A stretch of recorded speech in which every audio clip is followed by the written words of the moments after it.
Bonjour à tous, nouvelle petite vidéo d'autonomie. Cette fois on va parler de Webasto. Alors qu'est-ce que c'est un Webasto? En fait c'est une marque déjà. C'est pas un appareil, c'est une marque comme Hébert pas cher il me semble à peu près. Une autre marque est de chaudière gasoil tout simplement. Donc c'est cette chose là. Voilà. Alors, ça paye pas de mine, mais en fait apparemment c'est super utile. Voilà. La petite étiquette là. Voilà, donc Webasto c'est la marque. Celui-là c'est un Thermotop Z CD. Donc c'est du diesel. Et Z parce que c'est un chauffage complémentaire. Oh, parce que j'ai là. Supplementary heater. C'est un chauffage donc complémentaire qui va se mettre dans un circuit de chauffage de voiture en principe. Voilà. Ou autre véhicule en fait, parce que ça se monte sur plusieurs véhicules. Et ensuite il y a les Thermotop E ou C qui sont des auxiliaires, donc ceux-là seront autonomes. J'en reviendrai un peu plus tard. Donc sur la plaque on voit quoi? C'est du 12 volts, 26 watts. Ça c'est la consommation électrique. 5 kW c'est la puissance de chauffe. C'est du diesel. Et la pression c'est 2 bar et demi. Voilà. Donc pourquoi est-ce que je parle de ça? C'est simple, le chauffage c'est le chauffage de l'habitation puis de l'eau chaude sanitaire. C'est un point qui consomme beaucoup d'énergie. Et voilà, donc pour le moment on a une chaudière gaz qui nous fait l'eau chaude sanitaire. Et on a un poêle à bois pour le chauffage de l'habitation. Seulement le poêle à bois c'est bien, ça fonctionne bien, mais c'est pas automatique, il faut charger en bois à chaque fois. Et moi ce que je voulais c'est automatiser un peu la maison pour qu'elle puisse vivre toute seule et se chauffer aussi toute seule. Donc puis la chaudière gaz en plus, le problème c'est que c'est du gaz, c'est dangereux, moi ça, je suis pas trop rassuré d'utiliser ça. Je préférerais quelque chose qui soit dehors. Voilà quoi. Si une fuite de gaz, c'est problématique, alors que là c'est du gasoil. Si jamais ça fuit, ça pisse un peu par terre, mais c'est pas grave, ça va pas s'auto-enflammer comme ça à l'air libre. Voilà quoi, à température ambiante, il n'y a aucun risque. On peut même, je pense, il me semble qu'on peut balancer une allumette dessus, elle va s'éteindre, c'est tout quoi, ça va pas brûler ni rien. Alors que le gaz, s'il y a une fuite, ça explose quoi, donc super dangereux. En plus, autre avantage, c'est que c'est du diesel et c'est potentiellement remplaçable par de l'huile de friture usagée par exemple. Et donc chauffage gratuit quoi, si on récupère de l'huile à droite à gauche. Voilà. Donc c'est pour ça que je veux parler de ça. Donc là c'est plus question de présentation. J'explique un peu les choses parce qu'en fait je connaissais pas. Je m'en suis rendu compte il y a quelques temps, mais voilà, je voulais une chaudière et une autre chaudière, mais pas un truc gaz. Et du coup je suis tombé sur ça et puis voilà, c'est super intéressant. C'est pour ça que je vous en parle. Donc ça c'est installé dans certaines voitures, dans certains camping-cars, dans les bus aussi. Ça permet de chauffer en utilisant le carburant classique. Ça consomme un peu d'électricité, mais surtout le carburant qu'on a déjà dans le véhicule. Donc voilà. Alors, comment ça fonctionne? Sur le principe, ici il y a un petit plan. Je sais pas si on voit bien.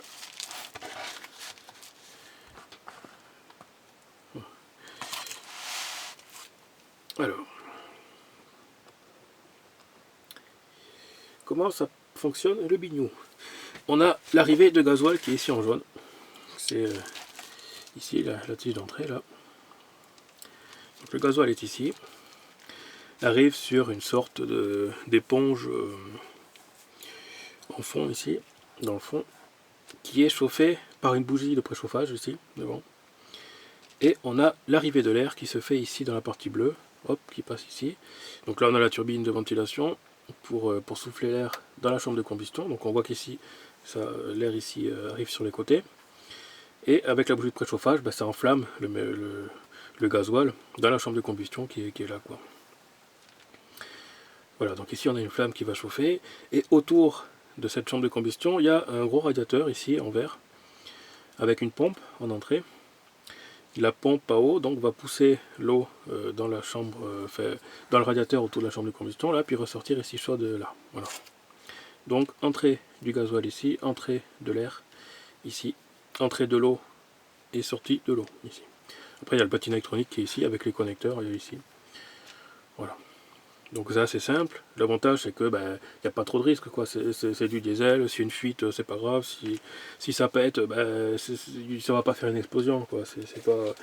C'est moins dangereux, puis ça on peut le foutre dehors dans un bloc en béton ou planqué dans un coin, quoi, dehors. Voilà, il n'y aura pas de risque pour l'habitation.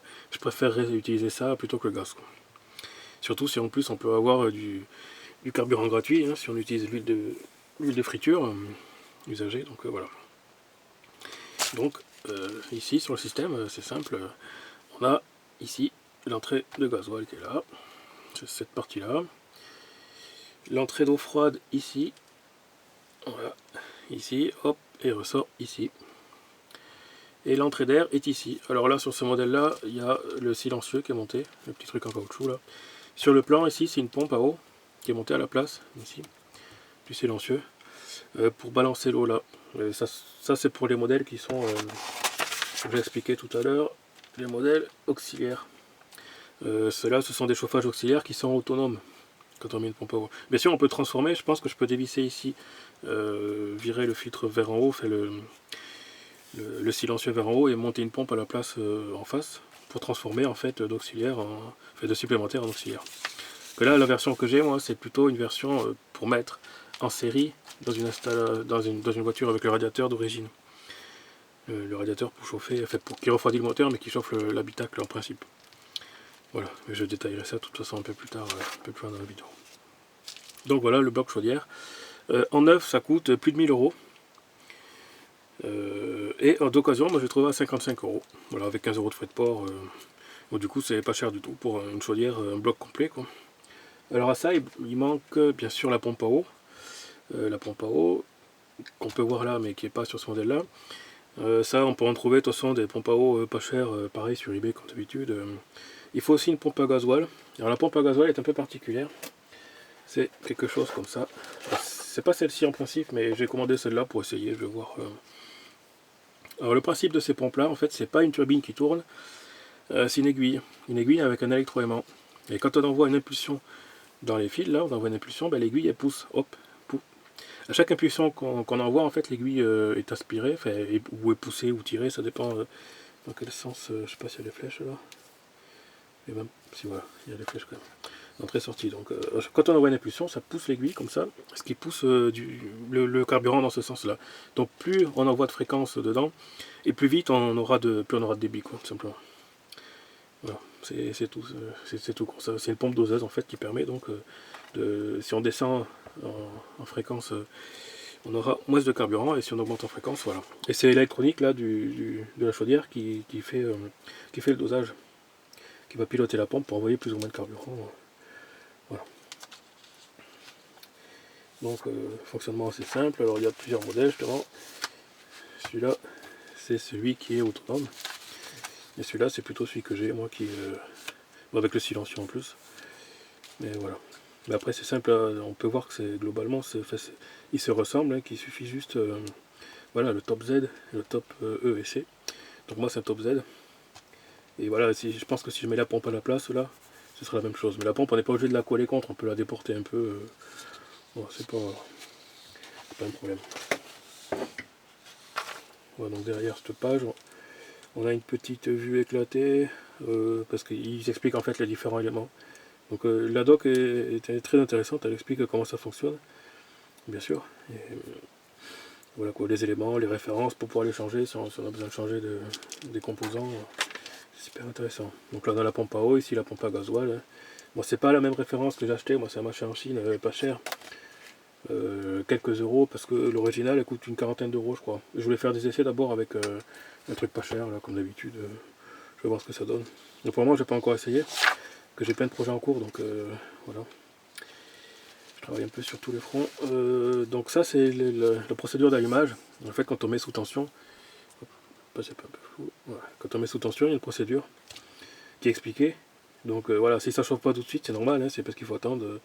Voilà, que pendant 30 secondes, il y a d'abord le préchauffage, tout ça, et après il envoie le carburant, la vitesse du ventilateur augmente, tout ça, c'est expliqué. Et pour la désactivation, c'est pareil, il y a une procédure, c'est tout géré automatiquement par un chaudière, hein, c'est l'électronique qui est là-dedans. Seulement il faut attendre, il faut tout le temps l'alimenter, pour qu'il puisse faire sa procédure de fin. Sinon il risque de continuer à brûler, d'y avoir un problème. Si, voilà, parce qu'en fait quand il se coupe, le ventilateur continue quand même de tourner pour que ça refroidisse, sinon il y a un risque d'inflammation hein, s'il reste encore du carburant qui arrive. Voilà quoi. Donc moi c'est une 5 kW en pleine charge et en demi-charge 2 kW et demi. Voilà. Ils expliquent ici la consommation. En pleine charge on est à 0,6 litres par heure. Bon, c'est quand même assez faible, ça fait 5 kWh pour 0,6 litres. Je trouve que c'était très intéressant en termes de rapport en quantité puis du chauffe quoi. Donc la tension d'alimentation avec la plage de tension d'entrée. Ça c'est la consommation électrique sans la pompe de circulation ici là. Pleine charge, demi-charge. Ouais, les températures admissibles, tout ça. Enfin, bon, c'est super bien expliqué, donc je trouve que la doc est très, très intéressante. Hein. Vous pouvez voir ça, vous pouvez la trouver sur internet, de toute façon c'est libre accès bien sûr. Là, donc la pompe de circulation avec sa référence. Voilà. Donc moi c'est diesel, hein, c'est parce que je voulais absolument pouvoir utiliser du carburant gratuit ou alternatif. Hein. Enfin bon, il y a plusieurs choses, quitte à mettre un Pantone peut-être. Enfin bon, on verra plus tard. Et ici un fuel, donc l'essence classique. Voilà, mais bon, je trouve que c'était moins intéressant. En plus, question danger, l'essence, c'est super dangereux, quoi. Surtout les vapeurs, donc bon, je voulais quelque chose de protégé quand même, de faire une installation propre et sécure, on va dire. Voilà. Donc, on peut trouver aussi des modèles avec un écran de programmation en timer ou capture de température, tout ça, pour démarrer automatiquement ou démarrer manuellement la chaudière. Voilà, que là pour le moment, moi je vais faire un démarrage manuel avec un inter. Voilà. Donc ici on a le câblage avec toutes les prises. Donc les prises elles sont là. Et il y a une partie des prises qui sont cachées en fait sous ce cache là. Je sais pas si je peux l'ouvrir là. C'est quoi me niquer les doigts là. Ah si j'ai pas de tournevis sous la main. Non, pas de tournevis sous la main, mais bon c'est pas grave, le connecteur, de toute façon on voit qu'ici il y a celui-là, celui-là est là, et les autres ils sont cachés sous le bloc là. Mais ça s'enlève ça. Ça s'enlève facilement avec des clips là, mais là j'ai rien sous les mains et je vais me faire mal je pense, comme d'habitude, donc je vais m'abstenir pour le coup. Voilà. Donc oui, ils expliquent le branchement, les broches à quoi ça correspond, donc comment le brancher. C'est un appareil avec un petit schéma rapide, schéma de base, hein, pour l'intégrer dans une voiture. Parce qu'en principe c'est utilisé dans des véhicules. Moi je veux l'utiliser pour la maison, parce qu'en plus la maison devrait être positive, donc consommer pas beaucoup d'énergie. Mais bon, si jamais il fait froid pendant plusieurs jours, s'il fait moins 10 pendant 2 semaines, ce serait bien d'avoir un minimum de chauffage quand même. Je sais pas si le corps humain sera suffisant pour chauffer suffisamment. Donc ici on a un système, on a un plan aussi, mais pour l'eau cette fois. Donc on a le Webasto qui est là avec la pompe en entrée, donc la pompe est en série avec le radiateur, donc ça c'est le radiateur d'habitacle qui revient ici vers le moteur. Voilà, à travers bon, l'autre dissipateur, ça. Voilà. Donc le but hein, c'est de chauffer le radiateur habitacle, celui qui a le ventilateur en interne, hein, celui que quand on met le chauffage dans la voiture, c'est de chauffer ce circuit-là, avec aussi le moteur pour. Donc ça peut servir à la fois de chauffage pour chauffer la voiture quand on est arrêté. Et ça peut aussi servir pour préchauffer le moteur quand il fait très froid, ça chauffe déjà le moteur en chauffant l'eau dedans. Quoi. Bon. Il y a plusieurs utilisations. Mais moi c'est surtout en chauffage, un vrai chauffage d'habitation que je vais m'en servir. Donc là ils expliquent brièvement comment positionner la pompe, qu'il ne faut pas qu'il y ait de bulles, tout ça. Bon ben ça c'est l'installation. Voilà quoi. Ça c'est la même chose pour l'admission. Donc ici il y a le silencieux d'entrée, qui moi est directement là déjà. Mais je pense que je vais virer si je mets la pompe ici, enfin bon je vais voir. Et ça c'est l'évacuation, hein, c'est le gaz d'échappement. Ils expliquent la position. Voilà. Bon. Donc ça c'est le kit d'installation d'une pompe justement sur un Z. Je pense que je peux monter la pompe dessus comme ça. Voilà. Donc là il y a quelques coupes. Ici donc c'est l'arrivée du gasoil dans la chambre de combustion ici. Et, la chambre est là en fait, mais ça chauffe par ici. Enfin bon, c'est voilà. Enfin, bon, de toute façon ils expliquent un peu tout ça. Bon, je vais passer, sinon ça dure trop longtemps. Et ça c'est un plan en groupe, tout simple. Voilà quoi. Un plan complet. Voilà, voilà. Donc le but, ça va être de tester ça. Le but, ça va être d'installer ça pour chauffer l'eau chaude sanitaire et le chauffage aussi de la maison. Une fois que j'aurai terminé, parce que bon, pour le moment, c'est pas prêt de toute façon. Je suis encore loin de le mettre en marche. Mais bon, donc on pourrait très bien, à la place d'utiliser ça, utiliser des panneaux solaires ou une chaudière bois ou une chaudière gaz, comme on fait actuellement.